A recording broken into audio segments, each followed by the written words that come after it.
గుడివాడ ఎన్టీఆర్ స్టేడియంలో శనివారం నిర్వహించిన కార్యక్రమంలో మాజీ మున్సిపల్ చైర్మన్ ఎలవతి శ్రీనివాసరావు కుటుంబం అమరావతి నిర్మాణానికి తమ వంతు సహాయంగా విరాళాన్ని అందించింది.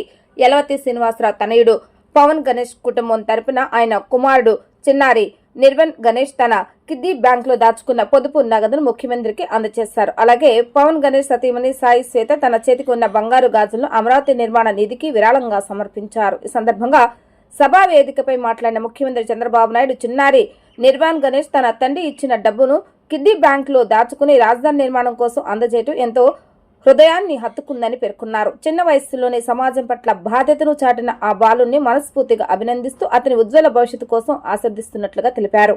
ప్రజలు స్వచ్ఛందంగా అందిస్తున్న సహకారం అమరావతి నిర్మాణానికి మరింత బలం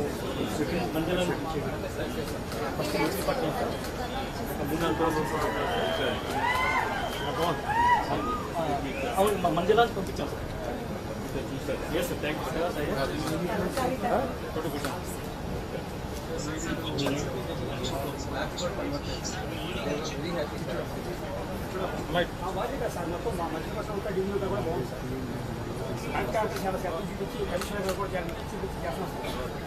ప్రజలు కూడా రావాలి సార్. పుష్కరాలు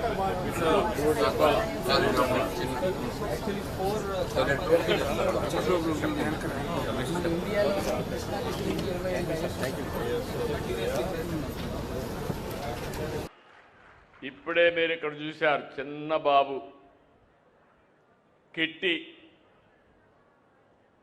ఇంట్లో ఇచ్చే డబ్బులు దాంట్లో వేసుకొని అది ఒక అలవాటుగా చేసుకునే డబ్బులు నేరుగా ఆ కిట్టి తీసుకొచ్చి ఈరోజు అమరావతి రాజధానికి ఆ డబ్బులు ఇచ్చే పరిస్థితికి వచ్చాడు.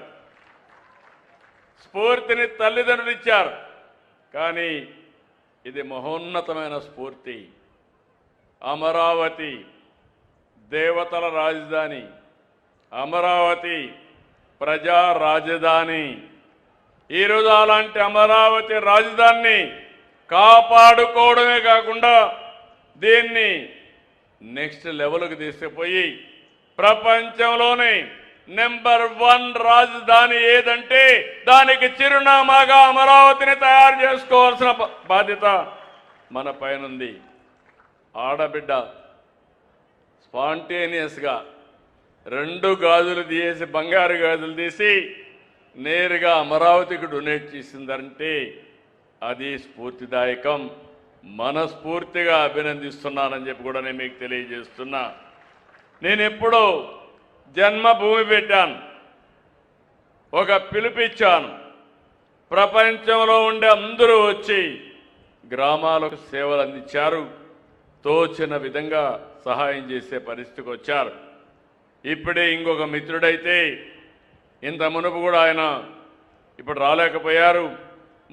ఆయన పేరేంటి, నరసింహారావు గారు అయితే ఇంత మునుపు 3 కోట్లు ఇచ్చాడు. మళ్ళీ 3 కోట్ల రూపాయలు ఈ గుడివాడలో బస్ స్టాండ్ కోసం పునర్నిర్మాణం కోసం ఇచ్చారు. గట్టిగా చప్పట్లు కొట్టి అభినందించండి. మీలో కూడా ఒక స్ఫూర్తి రావాలి. మంచిని మంచనాలి, చెడును ఖండించాలి.